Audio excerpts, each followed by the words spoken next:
warahmatullahi wabarakatuh. Kami dari Kelompok 2 akan mempresentasikan tentang percobaan kedua, yaitu sifat keadiktifan absorban campuran CO2 dan CR3, penetapan konsentrasinya secara simultan.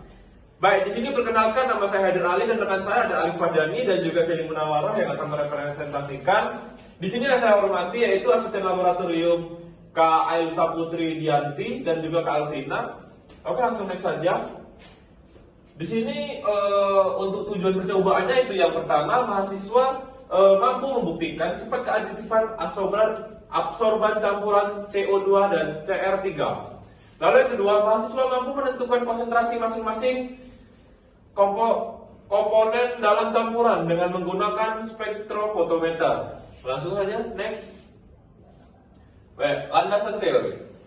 Menurut Yudono, spektrofotometri UV vis adalah salah satu alat yang digunakan untuk melihat sebuah absorban dari suatu larutan. Lalu yang kedua, menurut Fajri, absorban dari larutan itu dapat ditampilkan dengan kurva, yaitu kurva yang biasanya ditampilkan ataupun dikeluarkan hasilnya oleh si alat spektrofotometri UV vis. Lalu yang ketiga, menurut Bao et al. Menjelaskan bahwasannya spektrofotometri UV vis merupakan alat yang menggunakan cahaya UV yang menembakkan cahaya UV kepada suatu larutan untuk melihat nilai absorbansi dari larutan tersebut. Next. Lalu di sini ada alat dan bahan yang akan kita gunakan. Yang pertama ada alat. Yang pertama ada spektrofotometri UV vis.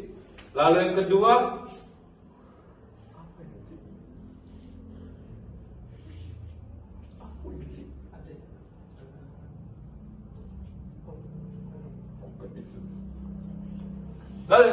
ada kuvet. Yang ketiga ada glass beaker. Yang keempat ada lampu ukur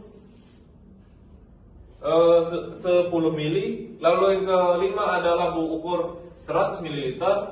Kemudian di bagian bahan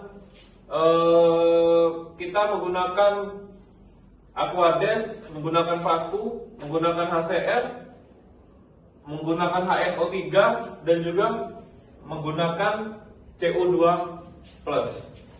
Oke, next. Kemudian untuk prosedur kerjanya akan disampaikan oleh rekan saya yaitu Alif Fahdani. Kepada Alif Fahdani saya persilakan.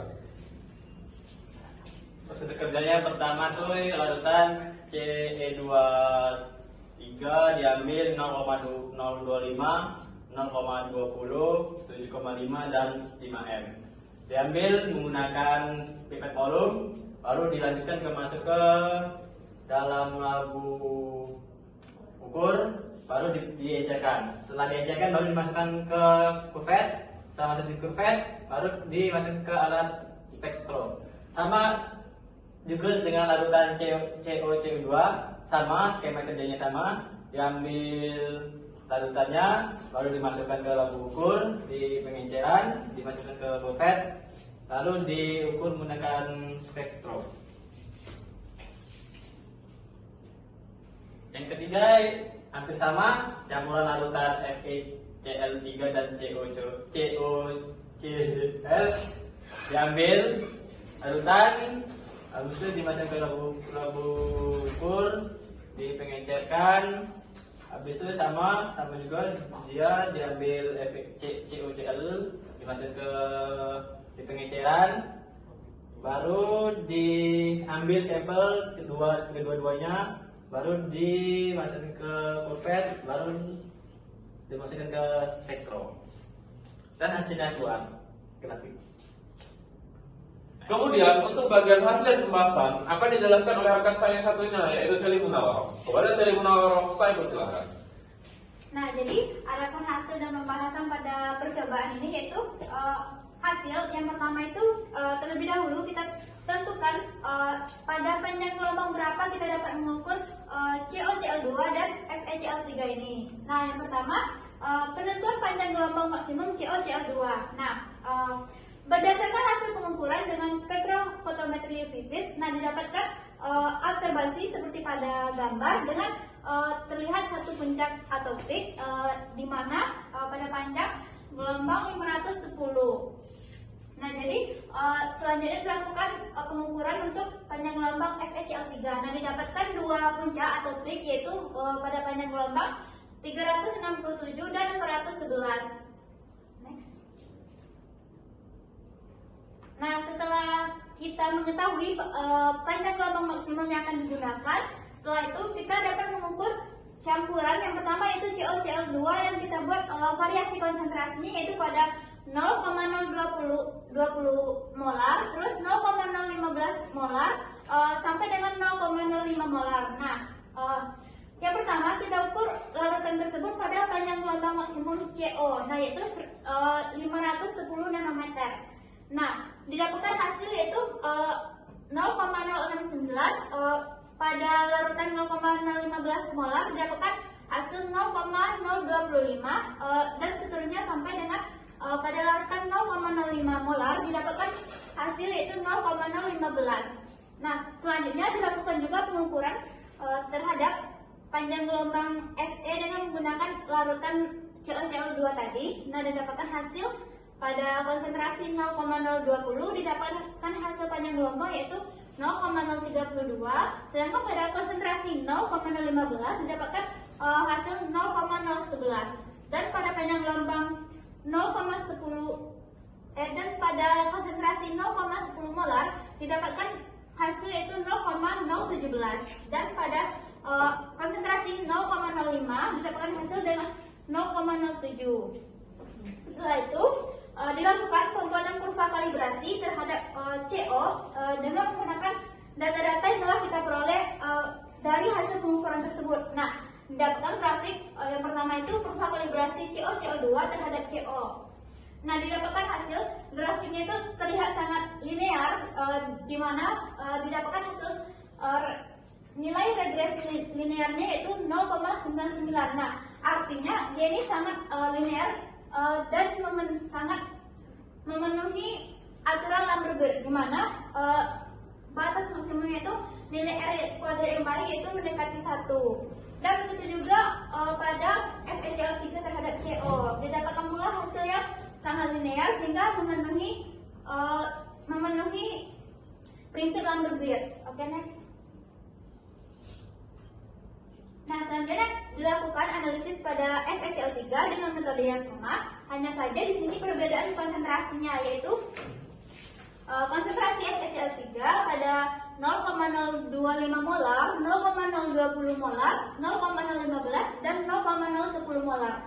Nah, ini juga tetap sama dilakukan pengukuran pada panjang gelombang maksimum CO dan Fe. Pada panjang gelombang maksimum CE yaitu CO yaitu 510 nanometer didapatkan hasil pada konsentrasi 0,025 molar didapatkan hasil 0,273. Sementara itu pada konsentrasi 0,020 didapatkan hasil 0,187 dan pada konsentrasi 0,015 didapatkan hasil 0,138, lalu pada konsentrasi 0,010 didapatkan hasil 0,085, dan seterusnya begitu dilanjutkan dengan pengukuran panjang gelombang maksimum Fe yaitu 412 nanometer dan didapatkan hasil. Setelah itu langkahnya sama, kita lakukan pembuatan kurva kalibrasi COCl terhadap Fe dan kurva kalibrasi FeCl3 terhadap Fe.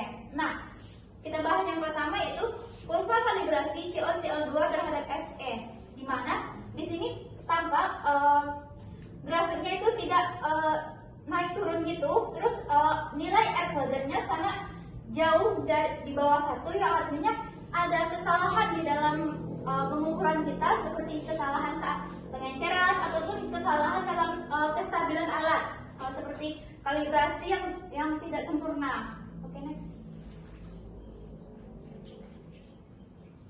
Nah, selanjutnya dilakukan analisis untuk campuran, yaitu campuran COCl2 dan FeCl3. Nah, di sini dibuat dua campuran, yaitu campuran 1 dan campuran 2.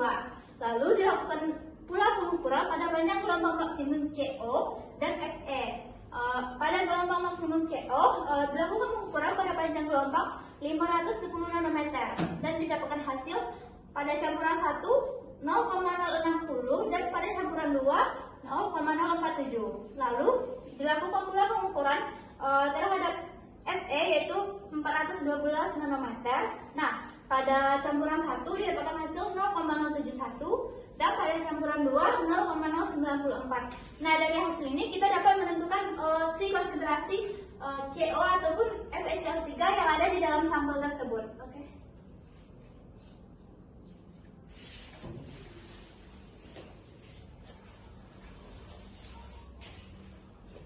Baik teman-teman, kemudian kita masuk kepada perhitungan. Di sini pada perhitungan yang pertama itu ada sampel yang pertama. Diketahui ini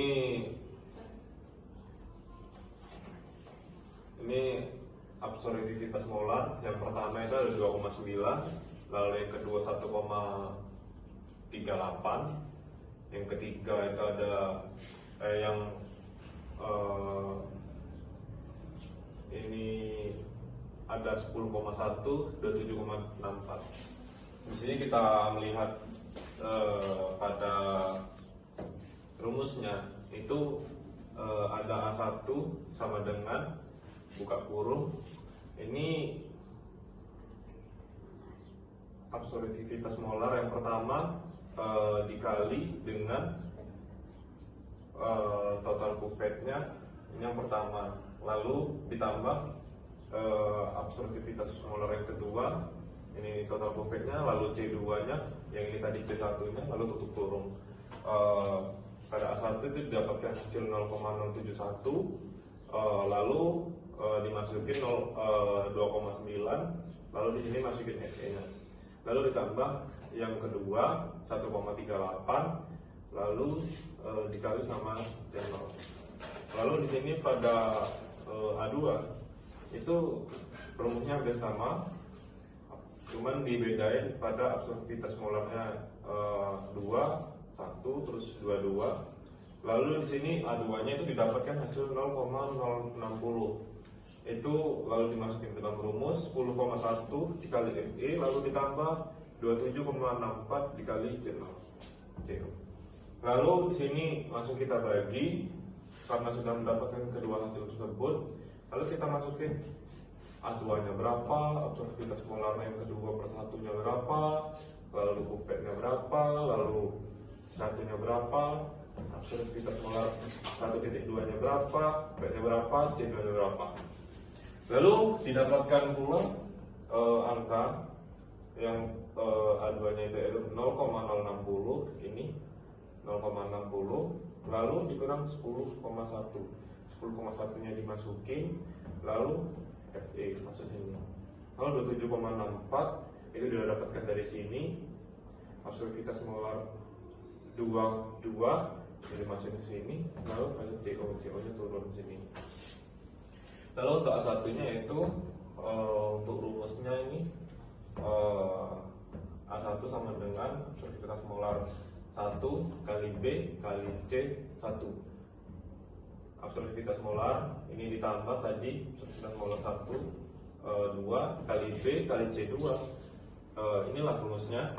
Kalau kita langsung lanjut ke bawah sini, 0,071 dimasukin, 2,9 dimasukin, 1,38 dimasukin, ini dimasukin, ini turunan dari sini masukin sini. Setelah itu lanjut ke sini, 1,38 dimasukin ke dalam sini, 1,38 dimasukin ke dalam sini, 2,9 tetap di depan, turun ke bawah.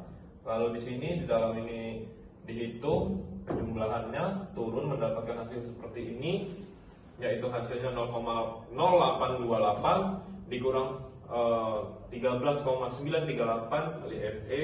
Ini masih tetap sama pembagiannya, turun lagi dia menjadi segaris karena telah dibagi sama hasil yang di atas. Kita mendapatkan hasil pembagiannya itu 2,9 Fe ditambah 0,002956 dikurang 0,504269 Fe. Kemudian kita turun lagi ke sini untuk 0,09 yang ini tadi 64 sama dengan 2,395 itu turun lagi, FE maju ke depan, ini ke atas ini masuk ke bawah. Setelah itu kita mendapatkan hasil 0,028385 molar. Kemudian untuk yang ke ini kita lanjut. Ini rumusnya sama, namun perbedaannya itu di B sama, ya hanya di B saja. Ini tadi di A. Lalu di sini tetap 2,9. Terus perbedaannya pada kurung FE itu dimasukin hasil dari sini 0,02885 molar. Kita masukin ke sini, kemudian 1,38 kali CO. Terus ini 0, ini tetap. Terus ini 0,0 ini sama ini hasilnya 0,082365, 1,38 turun, dia pindah ruas, di sini jadi minus 1,38 CO, kemudian sama dengan 0,071, ini masuk sini, ini jadi minus, sini masuk sini jadi minus, terus terus 0,082365 ini sini pindah sini tetap, lalu minus sini masuk ke sini, ini minus karena ini di belakang, jadi ini nilai angka yang di belakang itu lebih besar dari nilai angka yang di depan, ini minus, jadi hasilnya 0,011365 itu dibagi 1 minus 1,38, itu kita mendapatkan hasil 0,0082036 molar. Lalu kita masuk ke sampel yang kedua, yaitu yang pertama itu diketahui. Lalu untuk yang ke sampel yang kedua itu diketahui, ini sama aja, masuk ke pembagian, ini tetap sama, cuman perbedaannya ini 0,94 yang kita masukin, 0,47, ini 0,94 itu A1 nya, sini A1 masuk, hampir sama lah angkanya seperti yang pertama. Lalu kita di sini mendapatkan hasil dari si FE ini yaitu 0,038257 molar. Untuk A1 nya di sini kami masih mendapatkan hasil habis ya. Ini berarti hasilnya 0,49351 dikurang 0,94. Mungkin hanya itu saja perhitungan dari saya. Kemudian langsung kesimpulan pemasaran. Silakan, Sally. Nah, berdasarkan percobaan ini dapat kita simpulkan yaitu sifat keaditifan absorbansi pada campuran CO2 dan Fe3+ pada dasarnya dapat dibuktikan karena absorbansi total merupakan gabungan dari kontribusi masing-masing ion. Lalu yang kedua, konsentrasi masing-masing komponen dalam campuran dapat ditentukan menggunakan spektrofotometri UV-Vis berdasarkan absorbansi dan kurva. Nah, adapun sarannya yaitu untuk percobaan ini sebaiknya lebih teliti lagi dalam melakukan pengenceran supaya kurva yang didapatkan lebih linear. Mungkin hanya itu saja, kami dari kelompok 3 pamit undur diri. Kami akhiri. Wassalamualaikum warahmatullahi wabarakatuh.